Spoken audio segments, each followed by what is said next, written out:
आज आपको किस्सा बयान करेंगे कि कैसे हेमा मालिनी के लिए रमेश सिप्पी ने स्पेशल स्क्रिप्ट लिखाई थी। स्पेशल रोल लिखवाया था हेमा मालिनी का फ़िल्म शोले के लिए। जी हाँ, ये तो हम सब जानते ही हैं कि हेमा मालिनी के साथ रमेश सिप्पी ने सबसे पहले अंदाज़ फ़िल्म में काम किया था, जो कि शम्मी कपूर और हेमा मालिनी स्टारर थी। राजेश खन्ना ने इस फ़िल्म में खूबसूरत सा गाना गाया था, ज़िंदगी एक सफ़र है सुहाना। कुछ लोगों का कहना था कि ये फ़िल्म सिर्फ़ और सिर्फ़ राजेश खन्ना की इस फ़िल्म में इस गाने की बदौलत हिट हुई थी, लेकिन उसके बाद फिर सीता और गीता फ़िल्म रमेश सिप्पी ने बनाई, हेमा मालिनी, धर्मेंद्र और संजीव कुमार को लेकर, और ये फ़िल्म बहुत ज़्यादा सफल रही थी। इस फ़िल्म के ज़रिए ही रमेश सिप्पी और उनके पिता को ये एहसास हो गया था कि हेमा मालिनी और धर्मेंद्र और संजीव कुमार की तिकड़ी में कुछ चार्म तो है, और वो उस चार्म को, उस सफलता को अभी और कैश करना चाहते थे और उनके साथ कोई और बड़ी फ़िल्म बनाना चाहते थे। कहते हैं कि वो सीता और गीता फ़िल्म की सक्सेस की पार्ट ही थी जब रमेश सिप्पी के पिता ने उनसे कहा था कि हेमा और धर्मेंद्र की जोड़ी को लेकर किसी बड़ी फ़िल्म का ऐलान करो। किसी अच्छी स्क्रिप्ट की तलाश करो, जिस पर काम करेंगे, और पैसे की परवाह मत करना। और देखिए, संजोग ये बना कि सलीम और जावेद की जोड़ी, जो कि उस टाइम पे अच्छी स्क्रिप्ट राइटर जोड़ी हो गई थी, एक अच्छी स्क्रिप्ट उन्होंने बना रखी थी। सबसे पहले उन्होंने मनमोहन देसाई को, फिर प्रकाश मेहरा को भी वो स्क्रिप्ट दिखाई, लेकिन उन्होंने अपनी-अपनी बिज़नेस और अपनी-अपनी कारोबारी मजबूरियों के कारण वो स्क्रिप्ट पर फ़िल्म बनाने के लिए मना कर दिया।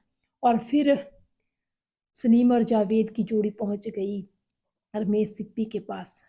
रमेश सिप्पी ने तो उस स्क्रिप्ट को सुनते सार ही कह दिया, देख हाँ, मुझे इस स्क्रिप्ट पर फ़िल्म बनानी है, इस कहानी पर स्क्रिप्ट फ़िल्म बनानी है।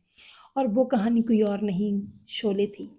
शोले फ़िल्म की स्क्रिप्ट देखकर कि कैसे एक ठाकुर अम, 2 इंसानों की मदद से, 2 चोरों की मदद से या कह लीजिए एक डाकू को पकड़ता है, ये पूरी कहानी उन्हें समझ आ गई थी। लेकिन फिर उन्होंने बड़े ध्यान से देखा कि वो इस रोल के लिए धर्मेंद्र को तो ले ही लेंगे, साथ में किसी और को ले लेंगे, संजीव कुमार को भी लेना ही है, लेकिन हेमा को भी वो चाहते थे अपनी फ़िल्म में। तो जब सलीम जावेद ने उनको फ़िल्म की स्टोरी दिखाई कि हाँ, एक हीरोइन के तौर पर एक कैरेक्टर हम तैयार कर देंगे जो कि गाँव में रहता है, लड़की का कैरेक्टर। जब उन्होंने ये कहानी देखी, रमेश सिप्पी ने हेमा का किरदार देखा, तो उनको मतलब सैटिस्फैक्शन नहीं हुई कि हेमा का किरदार अगर उससे ज़्यादा नहीं तो सीता और गीता से कम भी नहीं होना चाहिए।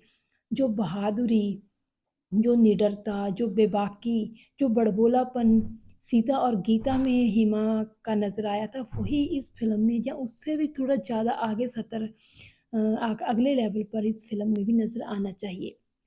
तो रमेश सिप्पी की इस बात को, इस पॉइंट को शायद सलीम जावेद भी समझ गए थे, और फिर उन्होंने हेमा मालिनी के लिए एक ऐसा ही कैरेक्टर तैयार कर दिया, तांगे वाली का। वो लड़की जो गाँव की है, रामगढ़ की, वो तांगा चलाती है और पूरी बेबाकी के साथ ज़िंदगी जीती है।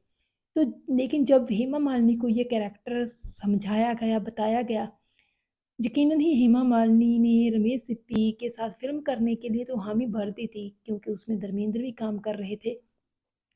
लेकिन जब उन्होंने ये सुना कि तांगे वाली का किरदार है, तो उनको अटपटा-सा लगा कि कैसी लड़की है जो तांगा चलाती है। मतलब उस टाइम पे आप सोचिए, 50 साल पहले की बात है, तो उस टाइम उनको अजीब-सा, अटपटा-सा ये रोल लगा, और उन्होंने कहा कि मतलब मैं अभी भी मतलब मुतमईन नहीं हूँ कि ये रोल मुझे मतलब सूट करेगा या नहीं, या ये ऐसे कैसे।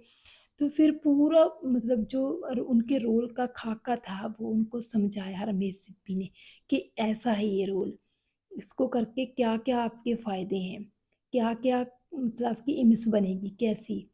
फिर मतलब पूरा बाकायदा उनको रमेश सिप्पी ने तांगा चलाकर भी दिखाया कि ऐसे-ऐसे आपको बॉडीली मूवमेंट करनी है, ऐसे-ऐसे आपको अपना पोस्चर रखना है, ऐसे-ऐसे जेस्चर रखना है, ऐसे आपकी बॉडी लैंग्वेज चाहिए।